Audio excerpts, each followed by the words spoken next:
Son Heung-min bị nguyền rủa không chịu ghi bàn vào lưới Man City.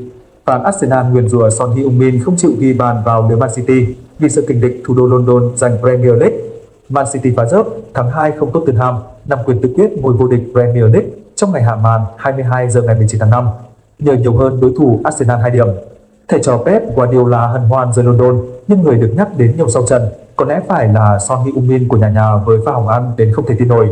Phản ứng đến bay hồn vía của Pep Guardiola cho thấy điều đó khi cầm chắc Man City sẽ bị thủng lưới.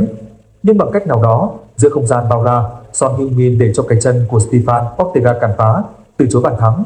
Thời điểm ấy là phút 86, Man City đang dẫn mong manh 1-0 nên nếu Son Heung-min quân bình 1-1 cho Tottenham thì không biết điều gì xảy ra. Rất khó có bàn 11 mét sau đó để Haaland hoàn tất cú đúp. Son Heung-min sẽ là cầu thủ bị ghét nhất mọi thời đại. Đối với tôi, một phán pháo thủ tức giận. Người khác mỉa mai, Son đã làm mọi thứ có thể để không ghi bàn vào lưới Man City. Và sự gay gắt khác, tốt hơn hết là Son Heung-min đừng bao giờ ghi bàn một đống một nữa trong suốt quãng đời còn lại của mình. Hay, Son biết những gì mình làm, hãy điều tra anh ta. Trong khi đó, bản thân huấn luyện viên trưởng Ange Postecoglou không khỏi đối mặt với đội nhà, nơi mà các cổ động viên thân yêu của họ reo vui. Quay sang cổ vũ cho Man City khi Haaland ghi bàn vào lưới Tottenham. Trước trận Tottenham tiếp Man City, cả đội Arsenal, người hâm mộ cũng như nhiều cựu cầu thủ của họ đồng loạt quay sang cổ vũ cho gà chống London. Nhưng điều họ mong xảy ra đã không đến. Nếu Tottenham đả bại Man City, pháo thủ hưởng lợi lớn, vẫn giữ ngôi đầu và hơn đối thủ một điểm trước vòng đấu hạ màn.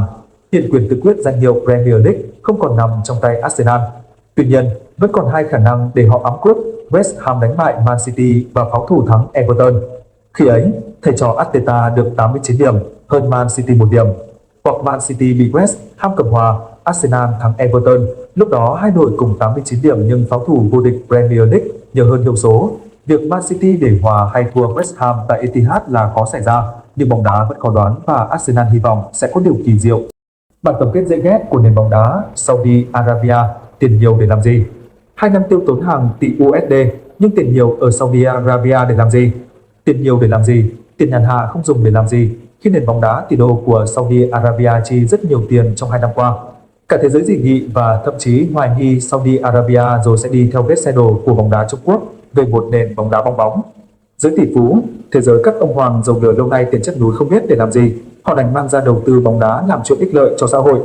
Đó là sự thật, có số tiền nhàn rỗi nên Saudi Arabia nhiều năm qua không biết đầu tư vào thứ gì. Quỹ đầu tư công Saudi Arabia PIP do vua Faisal bin Abdulaziz thành lập năm 1971 đến nay nó cứ dày dần. Lợi nhuận khi hợp tác với các đối tác cứ chảy về. Bên ngoài việc sở hữu, Newcastle U ở Anh thì quỹ nhà nước, Saudi Arabia này cũng sở hữu cùng lúc 4 câu lạc bộ lớn nhất của Saudi Arabia là Al Hilal, Al Nassr, Al Ittihad, Al Ahly. Những đội đã chiêu mộ những tên tuổi khủng như Ronaldo, Sadio Mane, Benzema, Kante, Neymar. Đây là vấn đề lớn đi ngược thể chế bóng đá chuyên nghiệp của FIFA, hay nói nôm na là một ông chủ nhiều đội bóng. Saudi Arabia đang thuê chuyên gia nước ngoài đến thực thi cổ phần hóa, tách chủ để phù hợp với luật của FIFA. Sau 2 năm thuê các ngôi sao hàng đầu thế giới về đã tốn hàng tỷ USD qua lương bổng, thưởng, phí lót tay, phí hy sinh, nhà cửa, ưu đãi, Saudi Arabia tuyên bố. Các giải ở Saudi Arabia đang vào guồng và đang phát triển tốt. Việc Saudi Arabia 2 năm qua tốn hàng tỷ USD chẳng có vấn đề gì, đó là tiền nhàn hạ thì phải mang ra đầu tư. Chính nhờ những siêu sao thế giới tập trung về, nền bóng đá Saudi Arabia đã thoát cảnh sân bóng điều hưu, không ai xem.